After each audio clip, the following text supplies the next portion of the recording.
98 Not Out, sponsored by Shepherd Neame, proud supporters of cricket in Essex. Have Richard Clarke with us, otherwise known as the Grumbler on Twitter, writer, journalist, podcaster. Richard, welcome along formally to 98 Not Out. Well, thank you for having me, chaps. And to give you your actual formal title, you're a sports content strategy and consultant. Yes, and if you strap a broom to my back, I scrub the floor as I go along. I literally do everything in terms of... I'm a sports journalist by trade and moved into sort of club media, sports club media, and worked around the world, and now I continue to work around the world, but on a freelance basis, consultant basis, helping clubs and leagues, rights holders in terms of their content strategy, their social media, their digital, their content marketing, all that kind of stuff. Tell their story. But a bit of background, you were doing it for Arsenal for... Yeah, I was Arsenal's first website editor, and I joined them 2002 and I left 2015. So all throughout that period... Did you have to talk blood fam in it? Well, no, they were definitely not definitely not AFC, Arsenal fan TV, whatever it was. Well, it was an official club website. So that, and when I first joined, they weren't really... They didn't have a strong position. The program was still very strong as a physical product. And over when was that? Period, was that late 90s or something? Was it? Well, I joined my journalism career started with a newspaper called the Aldershot News, covering Hampshire and Surrey, because we bordered both, obviously in Aldershot Town football, and then Barrackstown as well, isn't it? Aldershot? Sorry, Barrackstown. Absolutely, Barrackstown. Yeah, very much a squaddy town as well, and they'd just gone down. They were a Phoenix club as it goes. So they were the original Phoenix club. I got there 5 years after they went out of business, and worked my way up through local newspapers, regional newspapers, to national newspapers.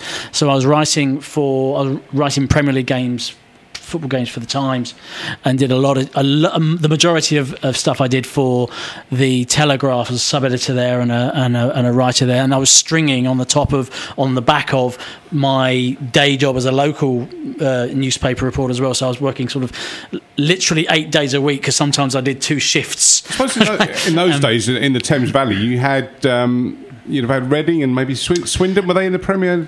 No, Reading were on the edge of our patch. Our patch went broad on the Aldershot News you talk about here. The sort of Wokingham to Guildford, all across that M3 corridor, really, just where the M25 goes down south as opposed to east west. Yes, Reading were on our. They were rivals, but they were not within our patch itself. Aldershot Town, Farnborough Town, who were big non-league sides at the time. Farnborough played West Ham very recently, just before I joined, and Aldershot had some big games at non-league level. But it was interesting. It was a baptism of fire as a journalist, because they were a league club to all intents and purposes. They were the old 4th Division club, but that meant they were going to places, very small grounds, because they joined in what the time was. I think it was called the ISIS League as it goes. But it was Isthmian Div 2. Div 2 South. That's right. It's now the Ryman. Yes, then it turned into the Ryman. It was sponsored by ISIS at the time. And one of the years I was there, should point out it's not the ISIS. No, ICIS. It was the sponsor's name. But one of the years I was there, they experimented with kick-ins instead of throw-ins. So one of the first years I was there, they had kick-ins instead, or you had the option. It was an experiment that FIFA did, and they chose one league and they chose the league they were all showing. But as I say, in the baptism of fire, because you had Aldershot who could get 3,000, and you were playing teams that sometimes got 300. And of course, Aldershot would take all these fans away, and there was some naughtiness. So you go from the Aldershot News, or Aldershot Times, whatever it is, and when was your next stop? Aldershot News to the Ham and High, which is a very sort of famous local newspaper in North London, covering Arsenal and Tottenham, and from there. Arsenal needed a full-time website editor, and obviously I was well known because I've been covering Arsenal games since 1998. So they appointed me, and gradually over 15 years at the club, I took over all content. Very quickly I was in charge of the programme, the magazine, obviously the website. Social media became a thing. It didn't exist. That's right. No, yeah. And when I left and we had a TV product. We had a TV channel. You also had a team that was at the peak of its powers. And this was Arsene Wenger, and this was the great side. Yeah. So obviously, I was reporting for the final salute at Highbury, and then we went straight to the Champions League final, and travelling around with the team, which were fantastic. I was there for that in Paris. Well, yeah, I was in the press Barcelona. box. Yeah, it was a disappointment on the night, but nearly got away with it. Very, very hot day from what I remember. Yeah, very sticky day. Yeah, it was. But no, those were great days, and I went. And when I left, I mean, I took a journalist's approach to social media, and we were the third biggest sports team in the world on Twitter when I left, the fifth biggest sports team in the world on Facebook. So on Twitter, it was basically Real Madrid, Barcelona, us. And bear in mind, as I'm sure Brett, because I know his affiliations, will point out, in that period of time between social media starting and me leaving Arsenal, we actually hadn't won a trophy. So me and my team and the strategy that we'd implemented had done a pretty good job of telling that story of Arsenal on a new platform such as Twitter, which was new. It's an interesting point you raised there about how to use social media, and I think some people get this, other people very badly don't. But explain to us when you say the journalistic approach to social media. Can you define that? Okay, well, I think when you have a sports club, and let's just talk about Arsenal, because I've talked a lot about Arsenal in my career, and I don't want to get. I've just written 75,000 words on cricket, so let's talk about cricket at some point. Yes, I do. I grew up in a house called Highbury, so very much an Arsenal fan. I went to Arsenal before I went to school, and that helped because I had a very sense of what the club was, and people will call. I'm big on the concept of identity and meaning. Everything that you project as a sports club has to tap into what is your identity and what is your meaning. Now at Arsenal, I was always talking about history, tradition, and class. Those were three things that Arsenal fans revelled in. And when I've talked to. When I consult with clubs now and talk to leagues, what I say is, what is the story that the fans tell themselves as to why this club is special? Every fan group will sing songs about their club in a certain way, and sometimes we are this. It's about what we are, and sometimes what we're not.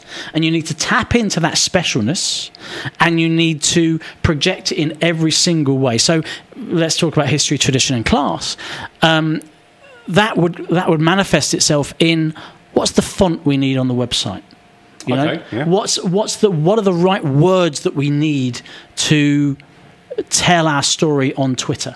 What's the approach that we should take in everything that we do? Now, people talk about that being brand. Well, for me, it's much more than brand, because brand tends to be your graphics and the way you look. It's not. It shouldn't be. It should be the way you project every little thing. And really, and in my world, in my job, I'll hear a million CEOs of sports clubs say, "Content is king. Content is king." Well, no, you're not acting that way, because content has eaten marketing, because nobody likes to be sold to. Certainly as a sports fan, right? You don't want to be sold to, right? But you will consume content, and if that content is flavoured, if it is laced with a story that you're invested in anyway, in subtle ways, you can deepen the love for that club, because you're reflecting the fans back on themselves. And that's what I try and do with content, and it's subtle and it's crafted. And when I first started in social media, I filled my team with journalists. I'd never do that now. Now I would be filling my team with young people, with younger people on certain platforms such as TikTok and maybe Snapchat, because they speak to the younger generation. But also, I would be talking I would bring in people with a more visual skill set. It used to be about words. Now it's a visual skill set. It's still about story, though. And that's what I'm big on. And you have to tap into that and understand what the essence is. And that's just getting back to what we've been talking about before, the 100. My point is that one of the things I hated about the 100, the way they presented the 100, were these brand stories where they presented the Trent Rockets are a team that does blah, blah, blah. It's like, well, hang on, the Trent Rockets haven't played yet and they've got no fans. So, who are the Trent Rockets? Well, we have, as cricket fans, we have an understanding of who Essex is, and everybody does, and an understanding of who Surrey are, right? Yeah. Right? And an understanding of who Sussex are, and an understanding of who Somerset are, right? And Leicester and Derby. Okay, now it might not always be the best, but we've got an understanding of who they are. And I toured throughout the county circuit, witnessing these fans and as Essex played at these grounds, and that's important. That's meaning and identity. So when T20 started in 2005, all the Essex fans came out. Yeah, we exactly. knew, because we're going to support Essex because we've got a team, right? So it doesn't matter about no one's going to come out and support London Spirit because there's no meaning identity behind it. I think it's one of the things we've raised quite often is that, I mean, obviously you've dealt with franchises, you understand how franchises work and why franchises were set up, but they're often set up in markets that aren't. They don't have a big professional following for those sports. So the IPL, for example, the IPL T20, there was no T20 league in India, and whilst the first class game had a big following and the one day game had a big following with regional sides and sides that belonged to manufacturers, there was no big T20 league. So it was dead easy to do a city-based franchise. The same in Australia. The problem England have got, or the problem they've got here, and which is why they've had to invent a tournament, is actually we've got 18 counties, all with a fairly big identity, all with a long, Durham aside, all with a very long history, and that's not being rude to Durham, they're just, they are what they are. And suddenly, they're suddenly asking us to support 8 teams, none of us even know. Unless you're in that city, what are you interested for? Yeah, I mean, just to play devil's advocate, of course, you need to be aware that county cricket is not replenishing its stocks in terms of supporters. Younger people aren't coming in the bottom. And one thing I am clear about is that I want change in county cricket. It has to change or it will die. What I want to be banging the drum for is change is not the 100. The 100 is not change. There are other things that we could do. We hadn't, given what we've seen, the green shoots of recovery with regard to blast tickets, 950,000 sold last year, doubled in the last 5 years. Yeah. Okay. This is. And we all had a great time at T20 night this year at Edgbaston. I was sober. I have a feeling from your expression. No, I was.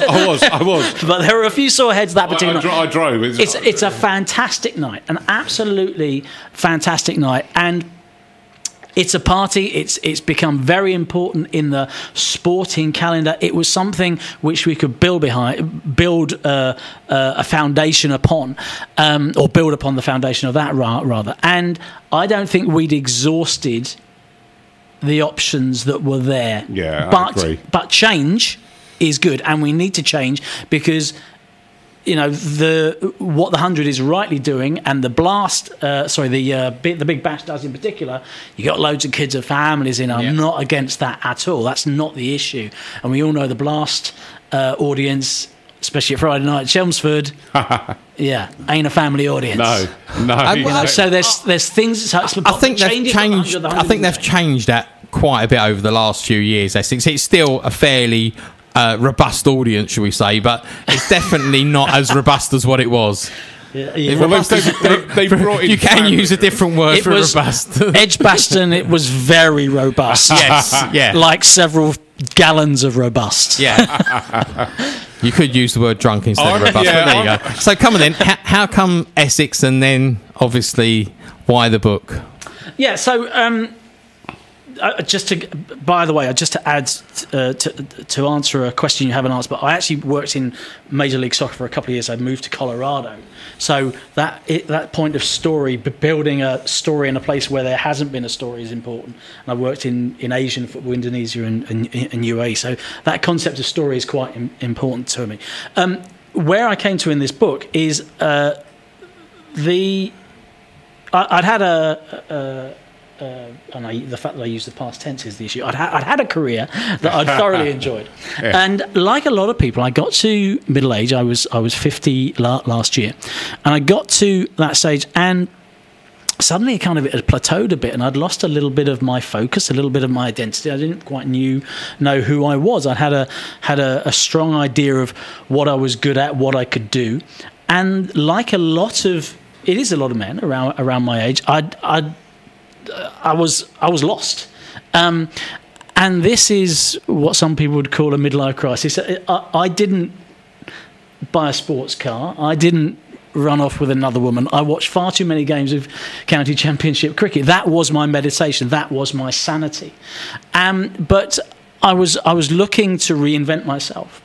And county cricket, of course, had this year, last year, where, to use the phrase, the sword of Damocles was hanging over our head. We knew it was coming, right? So change had to come to county cricket. Change had to come to me. We both had got so far with the skills, with the abilities that we had, but now we had to kick on. How were we going to do it? And also, the other thing is that I'd researched it in my in my lost times, and everyone assumes that happiness and mental health just is a downward curve. You know, in school is really happy, early 20s is really happy, you get married and it all falls apart, right? And you slide down. No comment. Right, okay. I won't tell your wife the expression that came to your face. But actually it's U-shaped. What happens is it's U-shaped. You're happy, obviously, in those early years, and it's U-shaped, and you actually get happier once your career and you retire. There was a 15, 20 per year period where people are really happy. The bottom of the U is your 50th year, the year that I was in. Okay. All right. So I resolved to spend my time watching Essex in this year, and of course it turned out to be a fantastic year for the club. Absolutely. And and it's important that this is a cricket book and there's loads of stats and loads of nerdy cricket stuff in there, but it is very much a book about me and what I was going through, and this is the tagline of the book, or the sub-headline of the book, is Searching for Redemption, Revival and a Reason to Persevere in English County Cricket. Last Wicket Stand, it's called. On the cover, well, if you go back to 1979, a formative year for all of us, yeah. There was Summer of Success by David Lemon, a book that many Essex fans have got. That's got a teddy bear, an Essex teddy bear on the front, right? Mine has got three old fellas and a rubbish bin watching a county game, right? It's actually the Middlesex game in 2017, so it's the wrong year. But hey, it worked. That was a game. If you flip over the back, it's literally got that classic shot of rain stop play and someone under an umbrella. So I'm projecting a very different feel about this. This is, someone said to me last night, it feels a bit fever pitchy, and it is a bit fever pitchy in that it is linking what's happening in someone's life to what's happening to a team at a particular point in time, and a sport at a particular time. We have it in the studio, the Grumbler, aka sorry, it always makes me laugh when I say that. Sorry, I don't know why. You seem to be a man of mystery for a couple of seasons, and I enjoyed that. Well, actually, there's a little passage in the book, the fact that I got called up by BBC Essex to be on a phone-in, and I mulled over whether I wanted to do it. But I was writing the book at the time and thinking, well, I've got to come out, and I almost took my name off it, and it was going to be the Grumbler.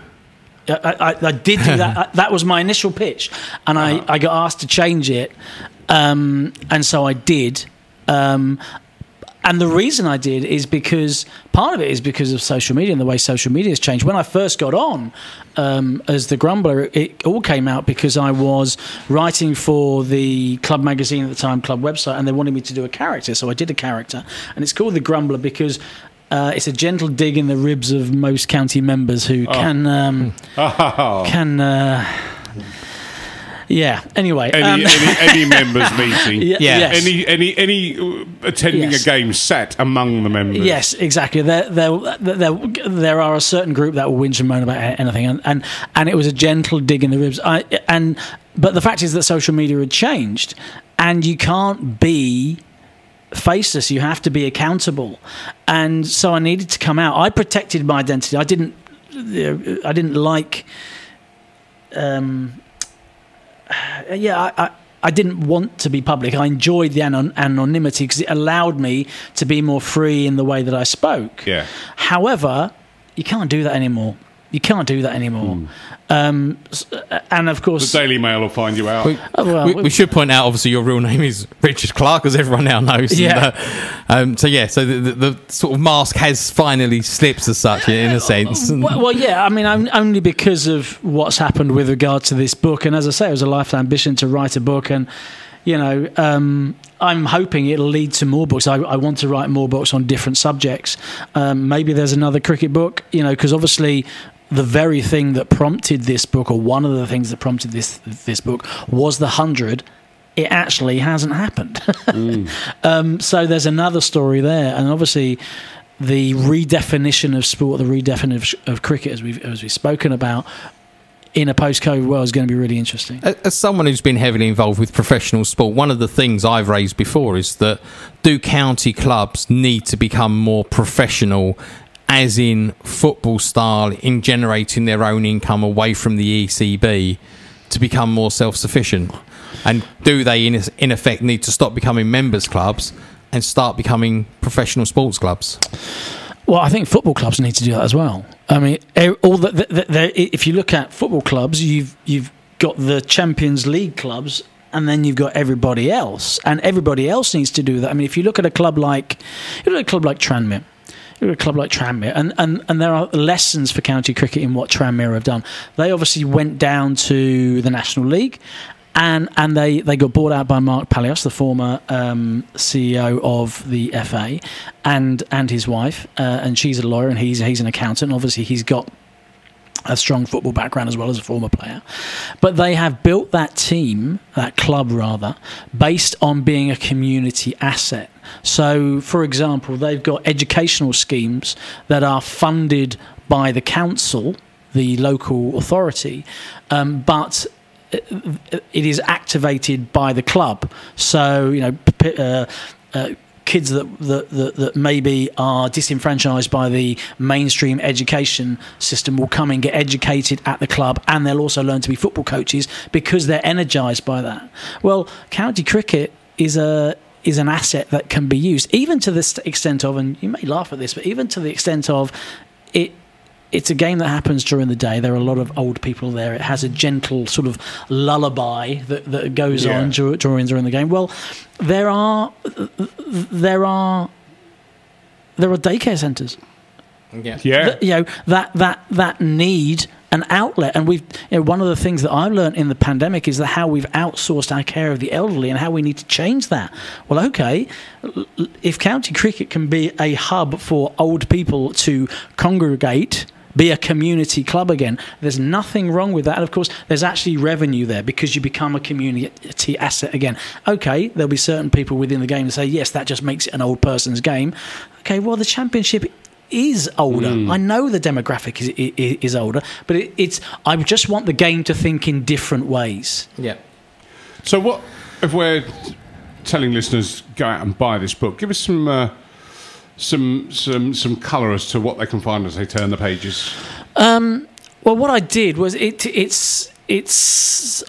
went to the Cambridge game. And then I went to I saw the first ball of the season bowled at Hampshire, and I went to all the away games bar the Yorkshire game and most of the home games, a day or two of the home games. It's in chronological order, and what you'll see is I'll talk about the cricket, and then I'll take something out of what happened in the game and kind of riff on it as a personal story. So I talk about friendship. I talk about a friend of mine. I got to 50 and I suddenly lost contact with a load of friends, as many men in particular do at that age. And a guy I had known for like 40 years phoned up and said, Alistair Cook could score a century on his last game for England. There's tickets available. You want to go? And I've known this guy for 40 years, never knew he liked cricket. And he's one of my best friends. And he said, do you want to go? I was like, he'd been living in New Zealand for ages. So we went. And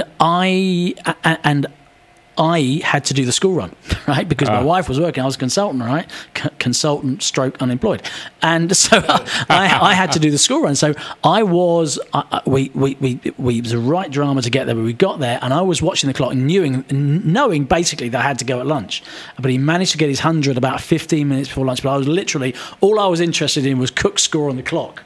But the interesting part of that is that friend that I went to that game with, who phoned me up out of the blue and said, do you want to go? And as I say, he's a really good friend of mine, never watched a cricket game in his life. He then I took him to Essex for a few games, and I watched Essex entirely on my own, always on my own. I'm one of those guys on their own. I was going to say sad old men. No, I'll say sad old men. There we go. And he came with me, and the interesting thing was that conviviality, that lullaby of a championship game, sitting with an old friend with something to sort of go on in the foreground, meant we had a really serious chat and spoke with an honesty with which I've not spoken for a very long time to anyone. But it was that combination of that old friend with the hubbub of a cricket game elicited that. There's another story about Nottinghamshire. Obviously, you've got Stuart Broad's catch, but also there was a lady there who was visually impaired, and midway through the day, she emerged, tapping her, for want of a better phrase, white stick, and got some help to, and this was in the members area, got some help to get to her seat. And I thought, okay, well, visually impaired fans are not massively unusual at games. I thought, well, she's going to put her headphones on. But she didn't. So I was thinking, what's she getting out of being here? Not to be in any way, I'm not being cruel in any way, I'm just asking the question. But then again, I thought back to my mum, who was a cricket widow, for want of a better phrase, because my dad played a lot. And we went to Southgate once to watch Essex play. And my dad and I spoke during the game because we were big fans. She sat there and knitted the whole game, right? And at the end of it, she said, I really enjoy going to the cricket. Yeah. I just like the atmosphere. Yeah. Right? She sat there and knitted the whole game. And I presumed that this lady at Nottingham, same thing, just liked the atmosphere. Yeah. And you know what? I get it. And cricket fans should get it. Does the book kind of reflect the season in that the season started quite poorly, really, in the county championship and that, and then the knives were out midway through that side. Yeah, was that the year that the Yorkshire game got called off without a ball being bowled? No, this was it was the Yorkshire game. 2018, wasn't it? Yeah, the Yorkshire game was, and then 2017 was the Scarborough game. So I start talking about 2017, which was, that was the most difficult year of my life, and what I needed was a massive diversion, and I've worked in sport all my life, and 2017 was the best sporting year I ever had, because I expected nothing out of Essex. Yeah. And they went and dominated, and they played so well, and they had such vitality and brio in the way that they played, and I had no expectations. Well, there was no pressure. After the first three games, it looked like Essex really could finish bottom, or should have lost the game against Middlesex. They really should have been beaten, and I was there for that one. Yeah, I was there for that one, and it's a strange Middlesex. They didn't declare, did they, when they should have? And they basically they didn't ask us to follow on when they should have done. There was rain around. We were hanging on. I was there that day, so I toured through all the grounds. So you'll get an idea of how county cricket is consumed by someone such as me, by a general fan. It's quite hard sometimes, and I'm doing what most people do, which what most people county fans don't do, which is actually go to games. It used to be a CFAX sport, and then it turned into a Crick Info sport, and now it's turning into a live stream sport. And nothing wrong with that; it can survive at that level. But I actually went to games, and the BBC coverage has really deepened my not affection for the club, but my passion, because I now, I don't have to phone up Club Call to find out the score. Yeah. Right? So it's always there. And there's a narrative going on. And more importantly, it means something to me. It means something to me. And it's great that the BBC Essex guys are the same guys. It's like old friends, isn't it? It is. And it does. It's. I think the BBC across the board. It's always, if I've got nothing going on at home, I tend to put something on, just have a bit of cricket in the background or whatever, have a listen, and there's some really great commentators out there as well, and some of them, as you see now on TMS and stuff like that. And it is, they have the BBC local commentary teams really have moved cricket commentary forward over the last few years, I think. Yeah, and from a digital content perspective, I was advocating for years, and I think I even emailed someone at the ECB to say, look, you've got these side-screen cameras, sync the two. I've been saying it for 10 years, or however long that both mediums were available. It was there, and now you've hopefully got a position where the Surreys and the Somersets in particular can monetize this, even if it's via sponsorship. You've got a product which you can sell. Which you can sell for sponsorship. So that's where clubs can develop, but they don't spend enough on the infrastructure of it. The talent within the back room. There'll be some coming out of a football environment. Very few people are going to go into a cricket environment because they won't get paid enough. We've said similar in that counties they don't necessarily look at their marketing team as the most important team, and actually they probably are. Now, certainly with social media and getting the right interactions and getting the right reach and stuff like that, it's really important to get their marketplace there. So the book's out now. Last Wicket Stand by Richard Clarke. All on Amazon and usual places where you buy books? Yes. If you go to my Twitter account, @_Grumbler, there's lots of links there. It is available on Amazon. And my website as well, Mr. Richard Clarke. You can buy direct through me and I'll sign it and send it to you. There you go. Or you can give some money to Jeff Bezos if you want. Jeff doesn't need the money. I don't think. Well, to fund his political campaigning, but that's another story. So we would suggest that you go direct to Richard's website. What was it again, the website? MrRichardClarke.com. There you go. Yeah. Go there, buy this book. It looks an excellent read. And we're going to have a read of it this week now. We've got a copy. Thank you very much for the copy, by the way. Yes, absolutely. And just before we let you go, just explain, as it says on the front, forward by Ryan Tenderscarter. Yeah, so when I worked for the club writing some stories, I met Ryan at really just after he joined. He had a big injury just after he joined. And I interviewed him a few times, got on with him well. And, of course, he was new to the country. And I invited him to a few football games, so he came along, became a bit of an Arsenal fan as well, and I've known him ever since. So yeah, we generally chit chat and connect. And one thing I knew is that he's into books.